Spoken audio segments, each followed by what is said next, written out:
Welcome to part 5 of the Camaro build-up. Work has started with the chassis now, which is good.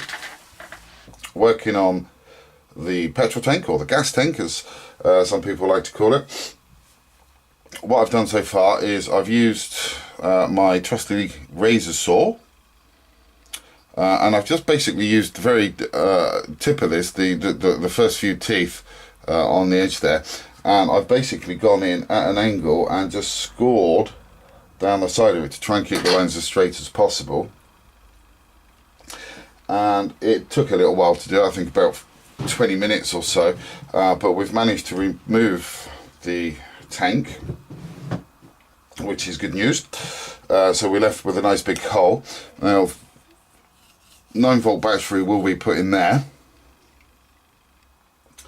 with all the wires going off, and I'm going to kind of leave a fair amount of extra wire on there, but what I'm going to do is I'm going to curl it up first, so when I pull that out to change the battery, I'm not going to be causing any stress on any parts, plus the fact that will actually help with when I put it back together again, because the wires should then hopefully curl back up into their natural position. I've got a little switch that I'm going to be putting on. This is unfortunately the smallest one I could get my hands on. I mean, it's quite small, but it's 11 by 5 by 6 millimeters. It's black, which is good as well, because that will be hidden, but that will be going in around this part here for all the wiring. I'm going to be putting strips of styrene around the edges on the inside there, and also around on that as well, and I will be attaching magnets to the underside of this part here, and also to the underside of the styrene that goes on there. So the force of the magnets will then just be able to lock onto each other through the styrene. Something that I've done before on the DS9 runabout. The magnets that I'm using are from a company called First for Magnets. They deal in rare earth magnets, so they got better performance than normal magnets. And as you can see, these are 5 by 1.5 by 1 mil thick rare earth magnets, and they've got a 0.19 kilogram pull. Just so you can see the size of these little magnets that I'm using. I'm just going to pick it up with tweezers because they are too small, but that's what they look like.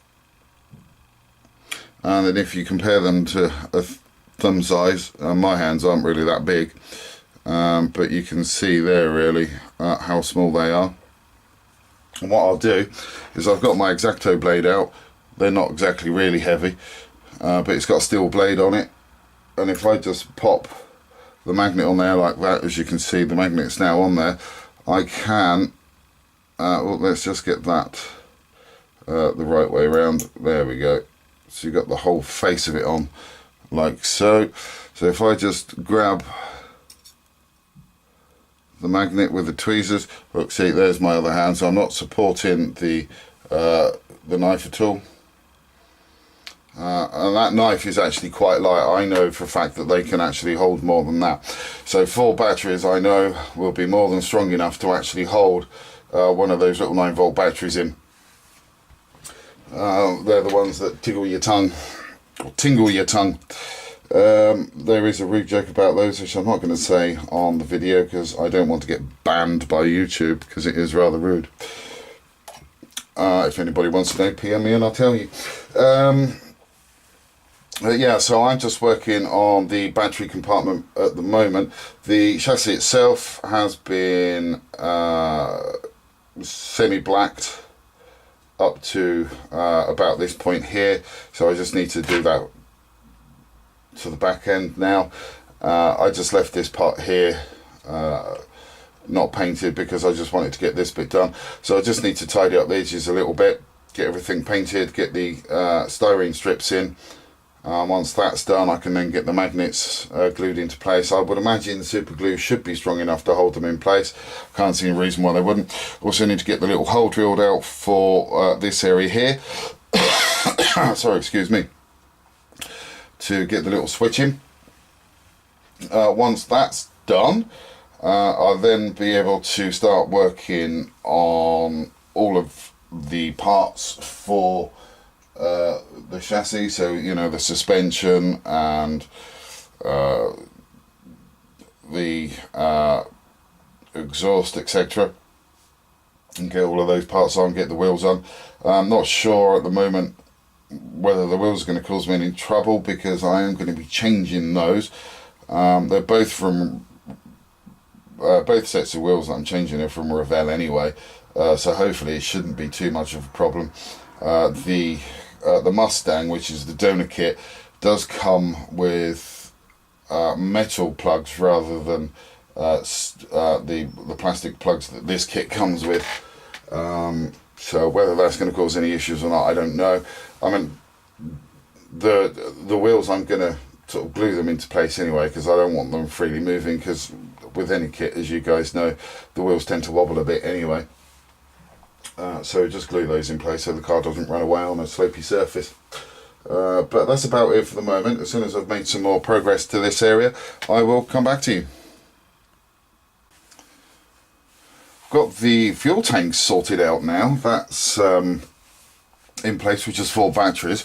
What I've done is I've put a little lip on the inside of the model itself, and as hopefully you can see there, we've got a couple of little magnets on either side there, and another 2 there, and then the other 2 magnets are just basically glued to the inside of the fuel tank, so they can still get a proper connection between the little bit of plastic, and that's worked out quite nicely. And then we've also got the little switch in place as well, just there. Hopefully it is barely visible. There you go, you can see it if we put it at an angle there. So that's in and glued in place. I didn't bother screwing that and couldn't see the point, just use a little bit of super glue. So yeah, the fuel tank itself now can just be removed like so, and then just be put back into position as well. So quite happy with the way that that's worked out. Basically all I did was sorry, excuse me, was when I put this bit of plastic in, I then glued the magnets on with a bit of super glue, and then I just placed the magnets onto the underside, so they fell into exactly the same position that the other batteries are in, and then just glued those in again with super glue just to make sure that they fell into the same sort of area. So that's kind of the battery pack done, so I can now really start working on all of the suspension and whatnot, get that sorted out, and then I can worry about all of the lighting afterwards. We've also got the front cross member glued in as well now. We've got the battery covered off with a little bits of painting that needed to be done on that, so happy with the way that that's done. So yeah, my next step now is, as I say, to just do the all of the suspension-y bits for it. So I'm just going to carry on, get those done, and as soon as I've made some progress on that, I will come back to you.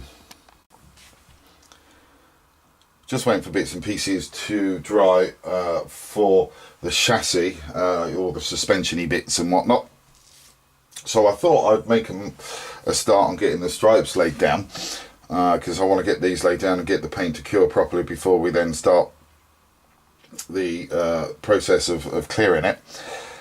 Now, I can't use any of the decals on the kit. Well, I could if I wanted to, but I don't want to, because I want the stripes to be a different colour to what you get supplied in the kit. I don't want to use the wraparound ones that Chip Foose has done, even though it's a good design. Still don't want to use those. I just want more of a traditional stripe on the car. So the only reason why I'm not using the decals, or there's 2 reasons really why I'm not using the decals that you get with the kit, the other set of decals that you get with the kit, is, well, firstly because they're decals, and sometimes with decals, even if you've put them down properly and you've painted over them, they can still look like decals. And the second reason I'm not using them is because I want the stripes to be a different colour to the ones that you get in the kit. So the ones that you get with the kit look like this, and they're black, and I don't want black. It's light gunmetal grey that I'm looking for. And I've also used these decals as the template to actually lay down the stripes for my car as well.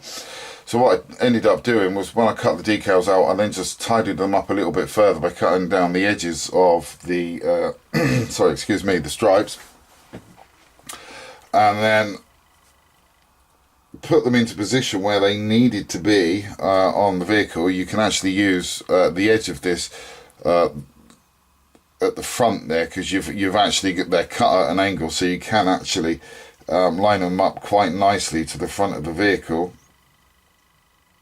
to be able to get your stripes in.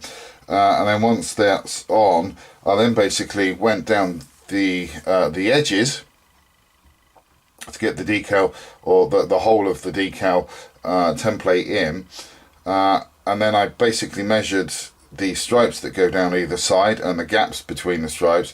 Unfortunately, they were both 0.75 millimeters, so I got my 0.75 centimeter masking tape out.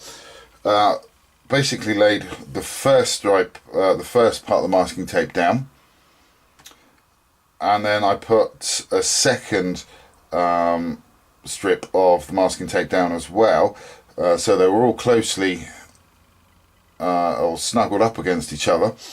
And then once I was happy with how they were in, I then removed the first row of the 0.75 masking tape, and then that left us with that little gap. And then I've done exactly the same side on that side, so all I need to do now is do exactly the same on this side. One of the first things that I did do before I started was I just actually masked put some masking tape down on the bonnet or the hood, whichever way you want to go, just to make sure that whilst I was doing this, it wouldn't move, because it is a little bit sort of slippy slidey all over the place because it's not secured in properly. So once I've got those done, all I then need to do is, where we've got these little gaps, is just cut the masking tape and then just bend the masking tape around so we can get on either side of those. We've also got it underneath there as well, as you can see. One of the things that I need to do here as well is, because we've got a bit of a hood scoop, and we need to get the stripes to continue underneath that properly, I just need to cut the masking tape and then just get that positioned into place properly to make sure that we can get the stripes underneath there as well, just so we've got that little bit of continuity. Now, as you guys most probably aware, Camaro's never had the stripes that run across the roof as the Mustangs did, so we're not going to put those on there. We're not going to break with tradition.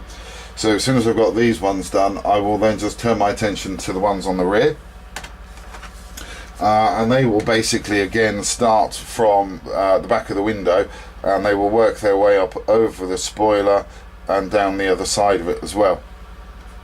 Now, one of the things that I will be doing as well, which is gonna might be a little bit tricky, is this little area here. I will actually do in the same colour as the stripes as well. So yeah, it's getting there. It's taking a little bit of time just to get the masking right, but it's worth, in my opinion, it's worth taking that little bit of time just to make sure that the stripes are laid down properly. I've actually found that with the stripes on the bonnet, the inside stripe does have a slight curvature to it going in, and I guess that is purposely put there to make it look as though the stripe is actually straight. I guess it's because of all the bulges and the curves in the bonnet there. So I think if you was just to lay the straight stripes down on there, it would look as though it was not straight, but by putting a curve into it, it tricks the eye into making it tricks the eye into making you think it's actually straight. when it's actually not. And I think that's why that's been done. I could be talking a load of BS there, but that's the only reason why I can think about, you know, it's the only reason why I can think that they would actually put a slight curve on the inside. And so that's about it. I'm just going to carry on, get these done. Once I've got those marks masked off, I will come back to you. Good news is we've got the stripes laid down now. It's taken a good couple of hours just to make sure that they're as sort of straight as they can be, really, considering we're doing this by hand. So we've got the bonnet done, and we've also carried the around the edges there and also around the back end, just to protect the edges of the bonnet there. I will be using good old frog tape to cover all the areas that I'm not going to be painting, especially around these kind of areas here, and down across there and across that kind of area, and also be doing the same at the back end as well. So we've also got the back end done as well, which is fantastic, and as I say, they're all about as straight as possible. This area is just going to be taped off anyway, so it's not a problem. So quite happy with the progress on that. So now what I'm going to do is just get the kit sorted out just for the frog tape, and once I've done that, I will then be moving on to decanting the paint from the tin into a little jar. What I'll do is I'll just do a quick little video on that just to show you how that can be achieved. So I'll get this sorted out and I'll be back with you in a couple of minutes. So this, to decant paint into a jar, it's a little trick that I picked up from the Scale Modeler channel. Basically, you start off with the jar, and you cover that jar with any type of masking tape. In this case, I've been using frog tape because it was the widest one that I've got. And then I've just cut some up in half lengthways and wrapped it around the top. We've then got a straw, punched a hole in the paper for this straw to go through, and then attached the straw to the end. Now this straw is just slightly, or it was about the same size as the actual paint nozzle itself. And the idea is that you just kind of hold on to the nozzle, or you hold on to the straw a little bit, and then hopefully once you start decanting the paint, it should hopefully just start going down into the jar, as you can see there. I am getting a little bit of leakage from that straw because it's not a very tight connection, but you can see there quite nicely that this does work very well.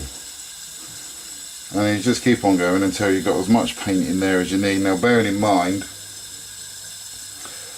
that the paint that's coming out of the tin has got compressed air in it too. So you might think that you've got a lot of paint in there, but in reality you actually haven't.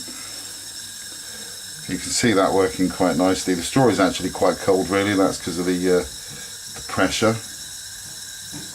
So if we stop there, that should be enough paint for me, hopefully, for what I need. So what we can do is we can just disconnect the straw, put the lid back on the paint, and then just tip the straw upside down to make sure that the paint has come out properly, and then dispose of it. And then hopefully you should be able to see in there that that is actually bubbling away. And that is mainly because of all the air that's actually trapped in there. So what we're going to do is just going to try and get all of this masking tape off.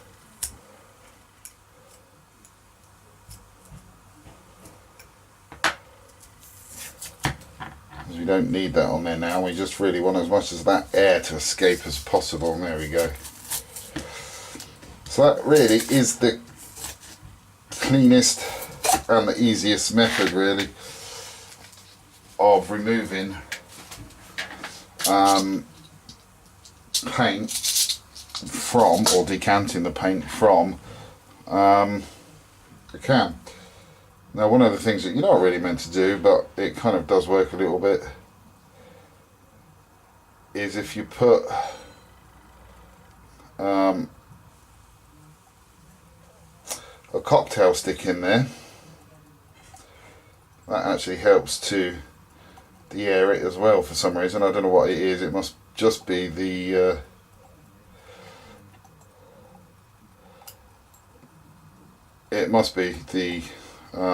reaction, I guess, between the two. But that's stopped most of the bubbling, so I just really now got to wait for that to stop bubbling completely now. But yeah, that's how you do that. Quite easy, quite simple. Good news is we've now got the stripes down on the car, which is absolutely fantastic. Loving the way that they've turned out. We had a little bit of an oops just there with the paint. I forgot to put the masking tape in place just on that edge there, which unfortunately meant that when I sprayed it, I just got a little bit of the silver, or the light metallic gunmetal on there. So what I did do is I did use a little bit of airbrush cleaner just to get that paint off and to smooth it back. So what I'll do when this paint's fully dried is I just go in there with a little bit of this paint. I just mask off those areas and just go in there with a little bit of paint to get rid of that, and that'll be fine. But the stripes on there are looking quite good, and if we turn her around, we can see her from the back end there as well, so she's looking quite good. There was one little area, I think, on the back, that, yeah, just there on that one where the paint, the green paint actually peeled away, so I'm just going to have to go in there with a little bit of a brush and just try and cover that back up. But the thing now to do is just let that dry in properly, and as soon as that's dried in properly, I'll be able to carry on with the rest of the model. So that's it for the moment. I'll get back to you as soon as I've made some more progress.